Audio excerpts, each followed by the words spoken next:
Hi friends, welcome to Nimmadhu's kitchen. Friends, இன்றைக்கி வீடியோவில் காரசாரமான உருளைக்கிழங்கு வறுவல் எப்படி செய்கிறதுன்னு தான் பார்க்க போகிறோங்க. இது தயிர் சாதம், ரச சாதம் எல்லாத்தோடையும் சாப்பிட்றதுக்கு சூப்பராக இருக்கும். வாங்க எப்படி செய்கிறதுன்னு பார்க்கலாம்.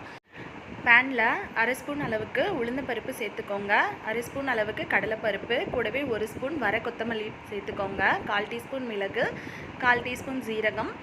இது எல்லாத்தையும் சேர்த்து லோ ஃப்ளேமில் வச்சு ஒரு 2லேருந்து 3 நிமிஷம் நல்லா வறுத்து விட்டுக்கலாம். பருப்பு கரைஞ்சிடக்கூடாது.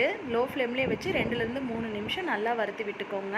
இந்த செலவு சாமான் நல்லா வறுப்பட்ட பிறகு இதை தனியாக மிக்ஸி ஜாரில் சேர்த்து பவுடர் பண்ணி எடுத்துக்கலாங்க. நல்லா நைஸாக பவுடர் பண்ணி எடுத்துக்கோங்க இந்த மாதிரி. இப்போ இதை ஒரு தனியாக எடுத்து வச்சிடலாம்.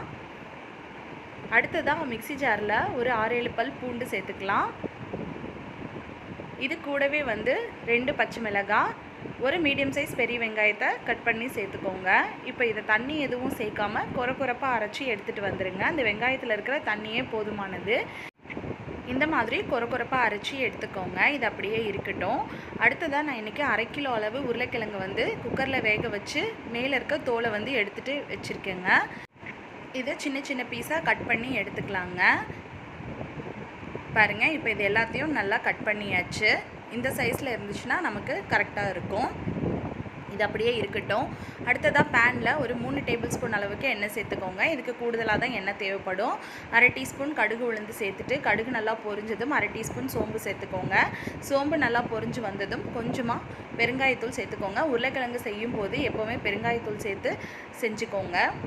இப்போ இதெல்லாம் நல்லா பொரிஞ்சதுக்கப்புறம் ஒரு கொத்து கருவேப்பிலை சேர்த்துட்டு நம்ம அரைச்சி வச்சுருந்த வெங்காய விழுதை இதில் சேர்த்துடலாங்க. சேர்த்து நல்லா கலந்து விட்டுக்கோங்க. இந்த வெங்காய பூண்டோட பச்சை வாசனை எல்லாம் போய் நமக்கு நல்லா எண்ணெய் பிரிஞ்சு வரணும். அந்த அளவுக்கு நல்லா வதக்கி விட்டுக்கலாங்க. ஒரு 2லேருந்து 3 நிமிஷம் நல்லா வதக்கி விட்டிங்கன்னா நல்லா பச்சை வாசனையெல்லாம் போய் எண்ணெய் பிரிஞ்சு வரும். இப்போ இது கூட 1/4 டீஸ்பூன் மஞ்சத்தூள், 1/2 டீஸ்பூன் அளவுக்கு வீட்டில் அரைச்ச குழம்பு மிளகாய் தூள் சேர்த்துக்கோங்க. நம்ம ஏற்கனவே பச்சை மிளகாய் சேர்த்துருக்கோம், அதனால் காரத்துக்கு தகுந்த மாதிரி சேர்த்துக்கலாம். இது நல்லா கலந்து விட்டுட்டு ஒரு 2 டேபிள் ஸ்பூன் அளவுக்கு தண்ணி சேர்த்து இந்த மசாலாவை ஒரு வாட்டி நல்லா கலந்து விட்டுறலாங்க. அதனோட பச்சை வாசனையெல்லாம் நல்லா போகணும். பாருங்கள், இப்போ மசாலா நல்லா மிக்ஸ் ஆகிடுச்சு. இப்போது இது கூட நம்ம ஏற்கனவே கட் பண்ணி வச்சுருக்க உருளைக்கிழங்கை இதில் சேர்த்துடலாங்க. சேர்த்துட்டு அடுப்பை லோ ஃப்ளேமில் வச்சுட்டு நல்லா பரட்டி கொடுங்க. இந்த காய்க்கு தேவையான அளவு உப்பு சேர்த்துக்கலாம். நம்ம காய் வேக வைக்கும்போது உப்பு சேர்த்துருக்கோம். இப்போ தேவைப்படுற அளவுக்கு மட்டும் உப்பு சேர்த்துக்கோங்க. சேர்த்துட்டு நல்லா பரட்டி விட்டுக்கோங்க. அடுப்பை லோ ஃப்ளேம்லேயே வச்சுக்கோங்க. இப்போ இதெல்லாம் நல்லா மசாலா எல்லாம் மிக்ஸ் ஆனதுக்கு அப்புறமா நம்ம ஏற்கனவே வறுத்து அரைச்சி வச்சுருக்க பொடியை இதில் சேர்த்துக்கலாங்க. நான் இன்றைக்கி எல்லா பொடியுமே சேர்த்துக்க போகிறேன்.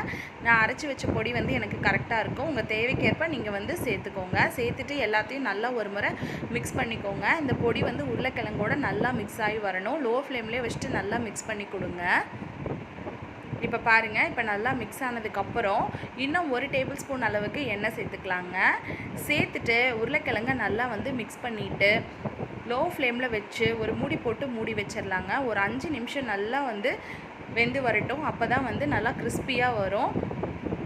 பாருங்கள், ஒரு மூடி போட்டு மூடி 5 நிமிஷத்துக்கு நல்லா லோ ஃப்ளேமில் வச்சு வேக வச்சு எடுத்துக்கலாங்க.